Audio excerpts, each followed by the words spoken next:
Iran போரால் petrol diesel விலை உயர்வால் மற்ற பொருட்களின் விலை உயர்ந்துள்ளது என தெரிவித்துள்ள உணவு வழங்கல் துறை அமைச்சர் வெங்கட்ரமணன், சர்க்கரை நமது மாநிலத்தில் மட்டுமல்ல மிகுதியாக உற்பத்தி செய்யும் மராட்டியத்திலும் விலை உயர்ந்துள்ளது எனவும், மக்களுக்கு தீங்கில்லாத வகையில் விலையை குறைக்க முயன்று வருகிறோம் எனவும் தெரிவித்துள்ளார். ஈரான் போராலயம் நம்ம பெட்ரோல் டீசல்லாம் அவைலபிள் கம்மியாக இருக்கிற நாடு தான் இந்த விலை எல்லாத்துலேயும் இருக்குது. குறிப்பாக சொல்லணும்னா நம்ம இந்த சர்க்கரை சொல்லணும், அரிசி சொல்லணும்னா சர்க்கரையில் நம்ம மாநிலத்தில் மட்டுமல்ல 45 ரூபா இருந்தது 47 ரூபா இருக்குது. மகாராஷ்டிரா, கேரளா அதிக உற்பத்தி செய்யும் மகாராஷ்டிராவில் கம்பேர் பண்ணால் கூட இன்றைக்கி 2 ரூபா 7 ரூபா இருக்குது.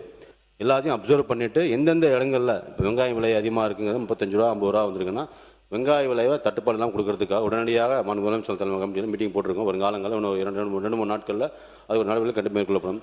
கண்டிப்பாக எந்த விதமான விலை தட்டுப்பாடு அதிகமாக இருந்தாலும் பொருட்கள் தட்டுப்பாடு இருந்தாலும் கண்டிப்பாக உரிய நடவடிக்கை வெகு விரைவில் கண்டிப்பாக எடுத்துக் கொடுப்போங்கிறத நம்ம தெரிவித்துக் கொள்கிறோம்.